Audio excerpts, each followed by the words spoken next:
Hello, everybody. My name is Ratnos, and today we have a bunch of posts from Blizzard. I guess two, but they're big posts. One is really big, and one is, less big. Anyways, the big one is this one, which is cross-faction instances. So, pleased to announce we are working on adding the ability for Alliance and Horde players to form pre-made parties together for dungeons, raids, and raided PvP. There have been 2 decades worth of code and content created with the assumption that wouldn't work. And while we want this feature to be available as soon as possible, it won't be ready for 9.2, but we're planning to test and release as part of 9.2.5, which no idea, of course, when that will be.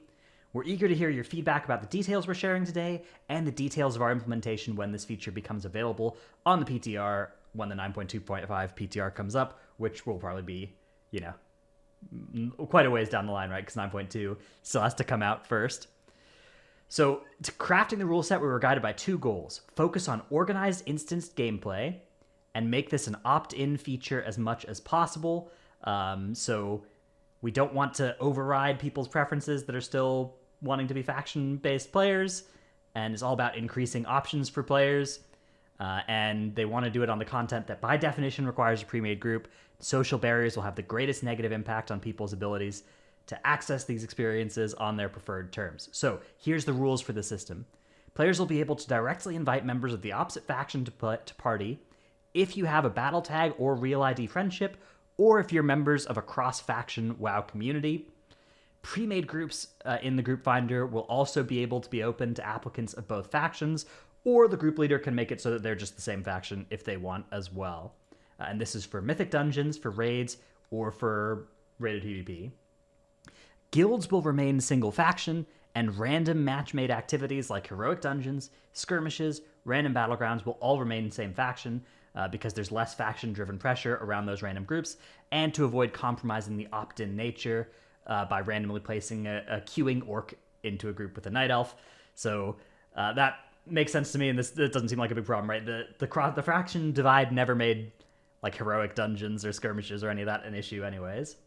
Once in a party together, you'll be unfriendly in the outdoor world and actually still hostile in war mode. So just completely unchanged in the outdoor world, but you will be able to talk in party chat.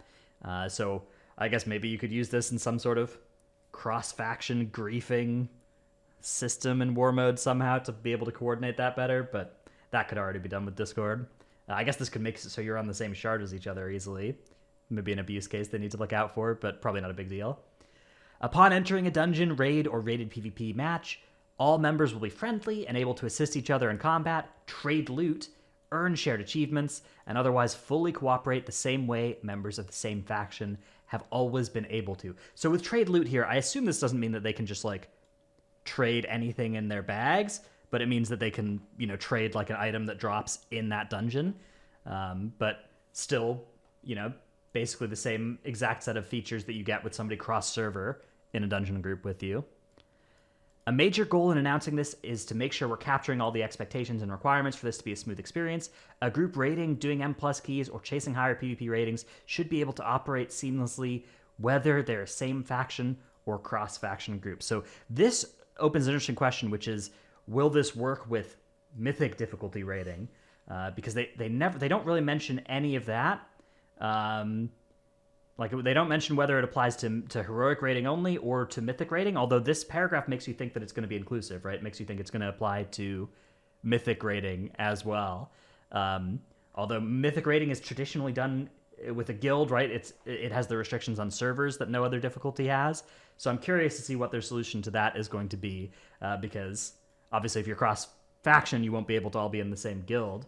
But anyways, I suspect most serious mythic guilds are all going to want to be on the same faction, but they can now be Alliance, right, and still have their members play with their friends who are Horde in the rest of the game, which is a big reason, one of the big reasons that we have never gone Alliance, even though we've wanted to, or there have been a couple patches where we pretty seriously considered it, especially before, back in Castle Nathria PTR when Stoneform worked on, everything. We were like, oh my goodness, this is a raid full of bleeds. Let's all be dwarves. We can't go Alliance because everybody's friends are Horde, and so we wouldn't be able to do keys, right? Everybody who they do keys with wouldn't be able to do keys with them. So that barrier to entry goes away, and a guild that wanted to go alliance for some relatively minor gain, even something even like the human extra rep bonus is something I could absolutely see Race to World First guilds going alliance for, now that they can get all of the non-guild features from Horde players, that like getting them to trade loot and stuff like that, do keys. So big change there. It'll apply to legacy instances available at all levels, but certain cross-faction instances won't work. Battle of Dazar'alor, because that had a faction, obviously, component. Trial of the Crusader, one of the boss fights in there was fighting enemy faction champions. So, and then Icecrown Citadel, because Gunship Battle is alliance keyed, like there's faction keyed. So, that's kind of funny. I assume completely irrelevant for almost all cases about this. And a handful of others that have similarly extensive faction-specific components that will have to be reworked to support cross-faction parties. I assume this is stuff like Siege of Borealis, right? Where it's just like the dungeon is different depending on which faction you're in. And I guess they're going to have to be reworked to support cross-faction parties. I assume what they could just do with this and with these three is just make it so that it's the same... Like, it's just keys off the group leader's faction and just plays that version of the instance, but I guess that would break immersion or stuff, so they'd rather just disable these, which, fair enough. I mean, I don't mind this as long as they don't make a new dungeon in the next expansion, a new, like, Mythic Plus dungeon that you can't queue, or you can't group cross-faction for. So as long as they avoid doing that, it should be fine. There are likely those who read so far with some unease, worried this is chipping away at some foundational principle of Warcraft. Alliance and Horde separation is a pillar of what makes Warcraft Warcraft. But on reflection, that's an oversimplification. Alliance and Horde identity is what is fundamental to Warcraft. And while at times that identity has been one of division and open conflict, we've seen them finding common ground, working together since Warcraft 3. And the instances of cooperation in World of Warcraft itself are too numerous to count. Most raid tiers that don't involve a direct, like, besides BOD, usually it ends up being Alliance and Horde together that, you know, defeat the boss, in the canon at least. So yeah, I think this will help, at least among players like me. This should help a lot. There are a lot of people I know that want to play Alliance that feel like they can't because they've had to choose between playing Alliance and, like, raiding at a high level, or playing Alliance and doing keys at a high level. And now that choice goes away, they'll actually be able to go with the faction they identify more with, which is, I think, great. It does open up some interesting questions. I do think that Mythic question is an interesting one. Like whether it'll work for Mythic and whether it'll be realistic for Mythic to do it without being in a guild, or whether they should even potentially reconsider the guild's remaining single faction thing. But I guess there's going to be cross-realm or cross-faction communities, so maybe you could do a Mythic raid through a cross-faction community instead of a guild. But yeah, I suspect that Mythic guilds will remain almost entirely on the same faction, but we'll see. We'll see how it all works out. Either way, I think this is a great change. I think that people should be able to pick the faction that they like and play the game at a high level and get exposed to that, right? A lot of people, two different players can both roll up a character in WoW, start playing as a noob, and then one of them will get invited and start running into people doing higher level stuff, and they'll get exposed to that, and they'll start playing the game that way, and they'll start having a really good time, and the other person will never see that. And the only difference is one rolled Horde, one rolled Alliance, and I think that's a tragedy. So I'm glad that they're working to correct that and help the people of the less represented faction actually start playing the game if they want to, at the more high level. Of course, it's not always Alliance. In Australia, it's Horde that is in that worst spot. So yeah, just good all around. The other update we have is the policy update for organized in-game services. This paragraph actually leaked yesterday, and I did not believe it was an official Blizzard communication because there's so much ambiguity in here. As the conditions change by which various entities operate in World of Warcraft, we are compelled to update our policies to further our goal of making the gameplay experience as fair and welcoming as possible. We found an increasing disturbance of the gameplay experience has been caused by organizations excessively advertising various non-traditional services in-game. We will now prohibit organizations who offer boosting, matchmaking, escrow, or other non-traditional services, including those offered for gold. World of Warcraft accounts found to be in violation of this are subject to account actions, warnings, suspensions, and permabans if necessary. Organizations operating across multiple realms and excessively advertising traditional in-game sales or non-traditional in-game sales are contrary to the terms and conditions of the end user license agreement.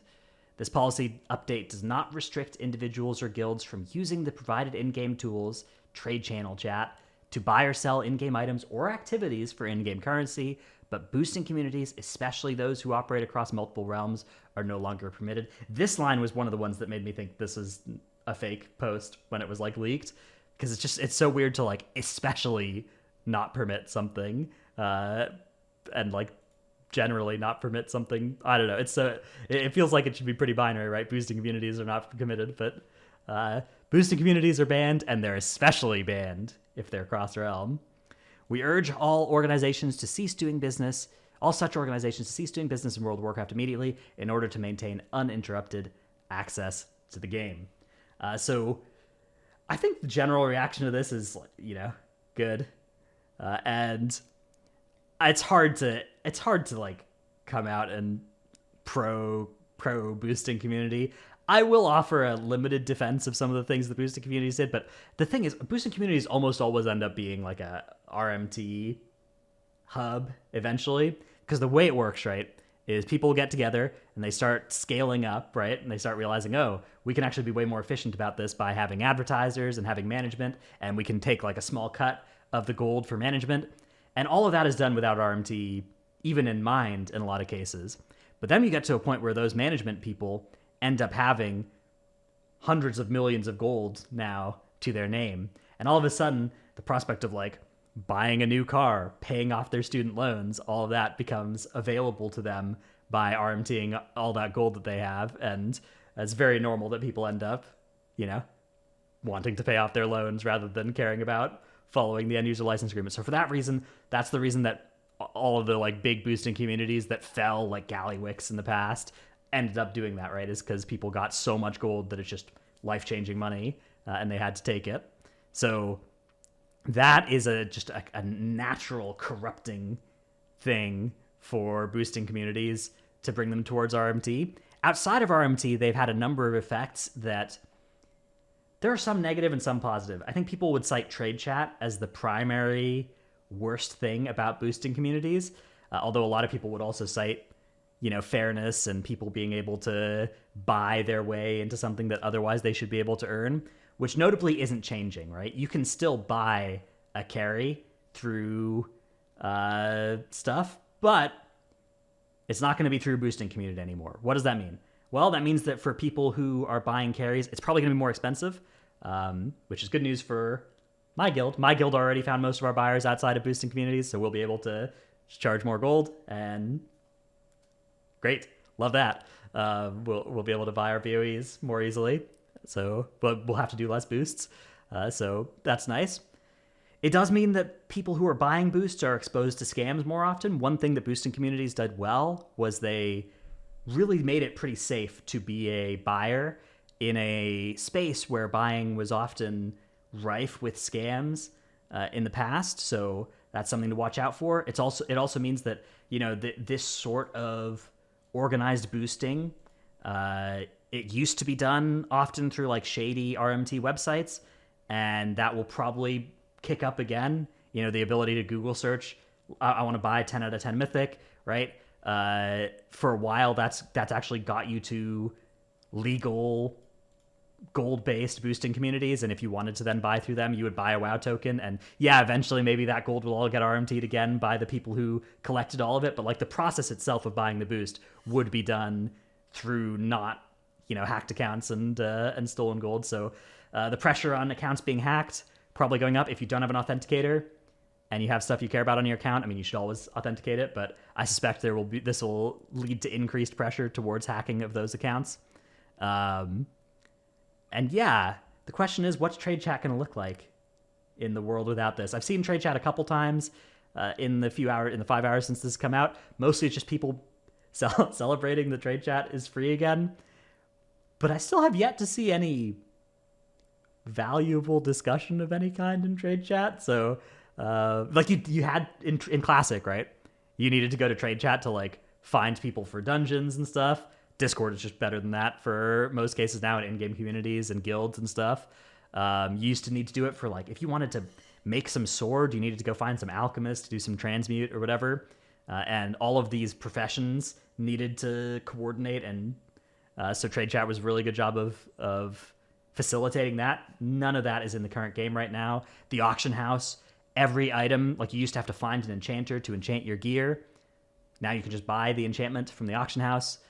So almost all of the stuff you had to do by finding somebody in trade chat, either Blizzard has made quality of life increases to the game so that you don't have to use trade chat for it anymore, or Discord has just replaced trade chat as being a easier and better place to find those services, right? And to coordinate with people that you need to do group content with, that kind of stuff. So I suspect that trade chat will not return to the golden age of trade chat being like somewhat useful some of the time, which I think was the high watermark. But maybe I'm wrong. Maybe there will end up being some amount of, people just like looking for a fifth for my dungeon group and putting that in trade chat. Although technically that's not the kind of stuff that's supposed to go in trade chat anyways, but I feel like that's a best case for the good sorts of uses of trade chat.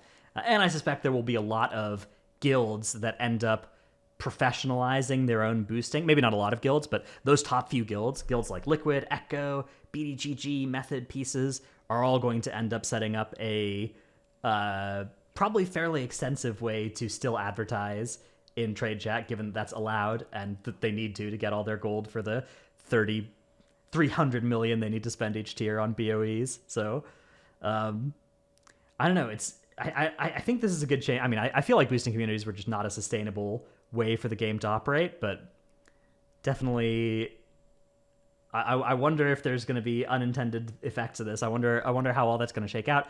For Blizzard, I imagine it's just pure upside, because one of the big things that boosting communities did with this escrow type stuff was they helped facilitate moving gold around between players. And the harder it is for players to do that with communities, the more often WoW tokens are going to get bought and sold to move gold around, right? And every time a WoW token is bought or sold, Blizzard's taking a cut, right? Blizzard's getting $5 of every 20 that are spent on the WoW token to move gold around. So I suspect that's going to lead to more use of the WoW token, which is obviously good for Blizzard income. Although I don't know, it's hard to like celebrate the game getting less pay to win and fairer when maybe it's just moving from you buy WoW tokens, you trade them to boosting community to like, okay, you buy more WoW tokens or WoW tokens for, probably more WoW tokens than trade them directly to a guild.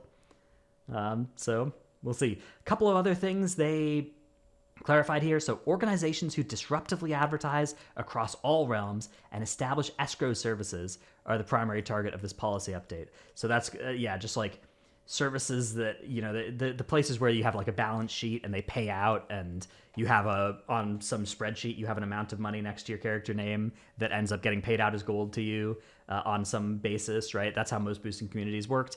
That's who they're going after here. Guilds and individuals who are inviting players from another realm to join them in traditional game activities in exchange for gold are allowed as they were before. So again, guilds setting up professional advertising type schemes, even presumably guilds doing that kind of boosting community thing where advertisers are going to be getting a cut and that sort of thing, setting up professional boosting discords. I mean, all the top guilds I know already have somewhat semi-professional ways to set up boosts, but they would also take boosts from boosting communities, and now they're going to have to fill entirely by themselves. So I suspect that that's going to fill some of the void in trade chat.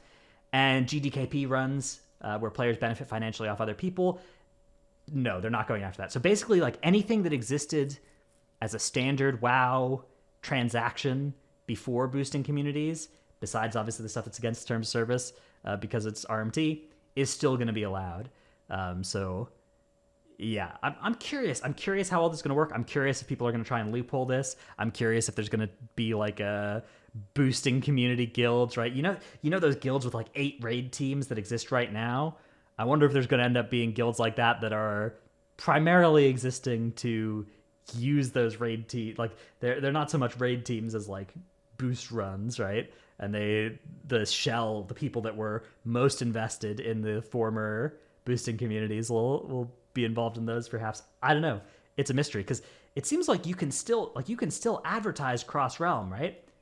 You just can't disruptively advertise across all realms. But if you're a guild and you're not establishing an escrow service and you're advertising on multiple realms, I mean, there's some ambiguity here, but it seems to me like doing this, you know, they didn't say that like advertising across multiple realms. It's boosting communities, and then especially those who operate across multiple realms are no longer permitted. So I don't know. Again, this was the same kind of language that made me think that they wouldn't make a post like this, because I figured that what they would instead say is just like any entities advertising across multiple realms, right? Do that kind of thing to kill the trade chat spam are banned, but that's not the case. So I don't know. We'll see if they end up clarifying this more.